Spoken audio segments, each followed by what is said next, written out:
하나님의 능력이 언제 나타나는가? 내가 겸손할 때 하나님의 능력이 내 안에서 나타납니다. 하나님의 말씀을 누가 깨닫게 되는가? 겸손한 자가 하나님의 말씀을 깨닫기 시작합니다. 육체를 입은 인간이 영이신 하나님의 뜻을 깨닫게 되는 때는 겸손이라는 그 공간, 그 겸손이라는 시간을 지나갈 때 나타나는 것입니다. 그래야 하나님 뜻을 압니다. 평화에 대한 생각이 얼마나 다른지요. 예수님은 평화하면 고난을 생각하십니다. 근데 제자들은 평화하면 권세를 생각합니다. 예수님은 고난을 통해서 평안을 얻을 수 있다고 말합니다. 하나님을 생각하면서 고난을 이겨낸 자만이 진정한 평안을 얻을 수 있기 때문에 그렇습니다.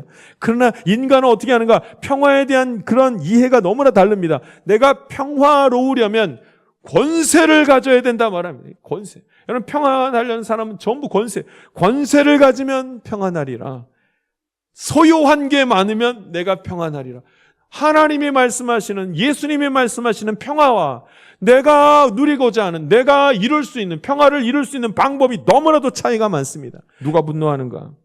하나님의 뜻을 믿고 의지하지 못하면 그렇게 분이 자주 일어납니다.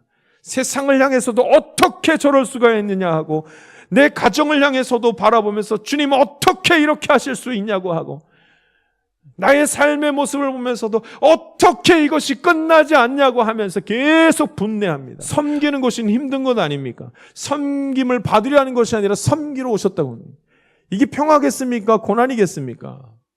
자기 목숨을 많은 사람의 대속물로, 지금 죽겠다는 겁니다. 제물로, 자기를 제물로 해서 제물로 바치기 위해서 이 땅에 오셨다는 얘기예요. 죽기까지 하겠다는 말씀. 이것이 평안이겠습니까? 고난이겠습니까? 예수님에게 고난일 수밖에 없습니다. 그런데 그 고난이 다 지나간 다음에서야 하나님 나라가 이루어지고 온 나라에 평안함이 임하고 사람이 구원받는 역사가 나타난다고 말씀하십니다. 할렐루야. 영적 비밀입니다. 제자들도 오해한 말씀. 예수는 섬김을 받으려는 것이 아니라 섬기러 오셨다. 대속물로 우리에게 주시려고, 자기 목숨을 대속물로 주시려고 오셨다. 이렇게 말씀합니다. 제자들이 이 말씀을 이해하지 못합니다. 고난이 있다는 이 의미를 알아듣지를 못합니다. 예수님은 하나님 나라의 주인이 되어야 하는 분인데 왜 고난을 받는가 이해를 하지 못합니다. 예수님이 아파하시고 고난받고 십자가에서 죽는 것을 알지 못합니다. 그런데 이 시간이 지나간 다음에야 예수님은 하나님 나라를 완성시키고 인간의 죄를 완전히 다 사하여 구원의 자리에 서게 하는 것입니다. 할렐루야.